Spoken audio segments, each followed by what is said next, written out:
Welcome to Lynes on Design. I'm Debbie Lynes. I am here today with Joe Duffus. Thank you very much for joining us. Jess is going to be on in just a few minutes.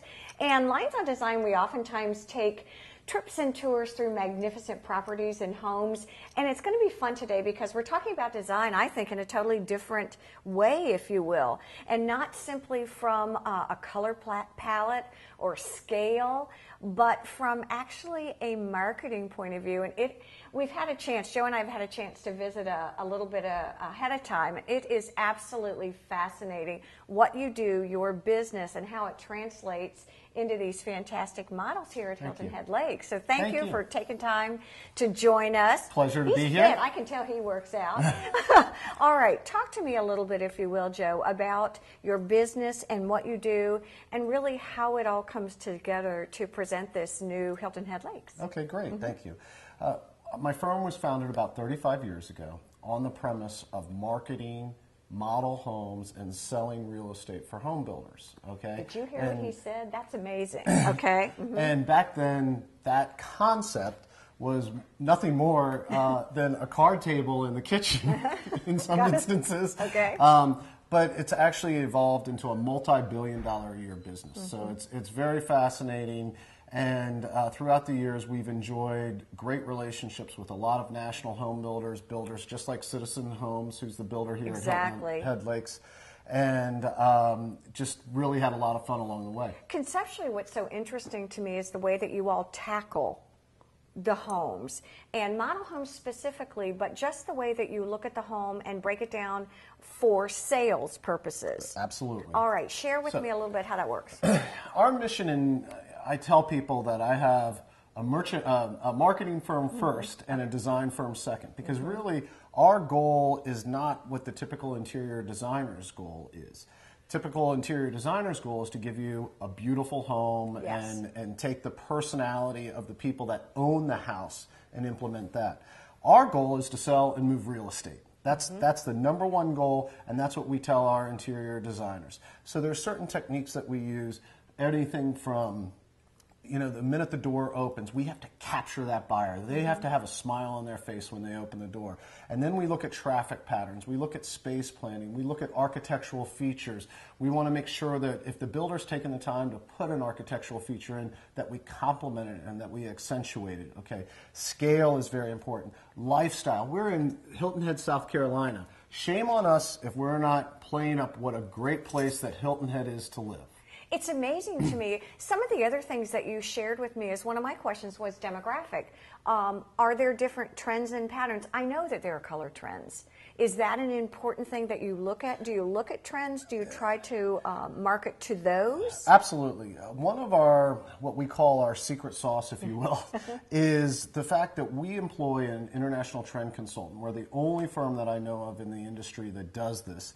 But we do employ her, and she, on an annual basis, updates us on color trends and how they fit the specific, let's take a Gen X traditional buyer. Right. We know what colors will appeal to that Gen X traditional buyer. And we do that in Gen Y and in the boomers as well. Like I'm 58, and so I would kind of be that hybrid between the two, I think. Correct. Yeah.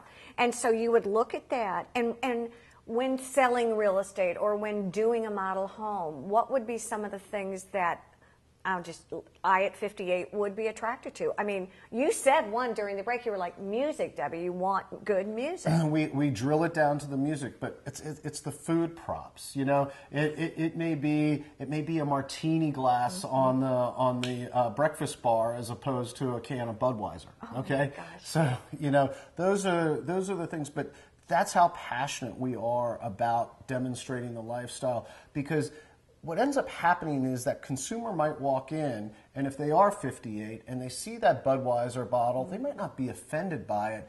but it just doesn't mean the same to them if they realize and relate more to a martini glass. True. And so, and those are fun, whimsical things, but it's everything from artwork to the patterns on the sofa, to the way the master bedroom is laid out, to what we put into the closets in the master bedroom or guest room. Are you basically a one-stop shop? Do you pick out some of the hard surfaces too, the case goods, all of that, as well as the soft? It's complete turnkey relative to the interior of the home, flooring, cabinets, countertops, plumbing fixtures, paint colors, everything our firm does, and it's complete turnkey. I mean, everyone knows now your name is Joe, but I don't know that I even said the name of your business. And you know what? Share. Builder's Design.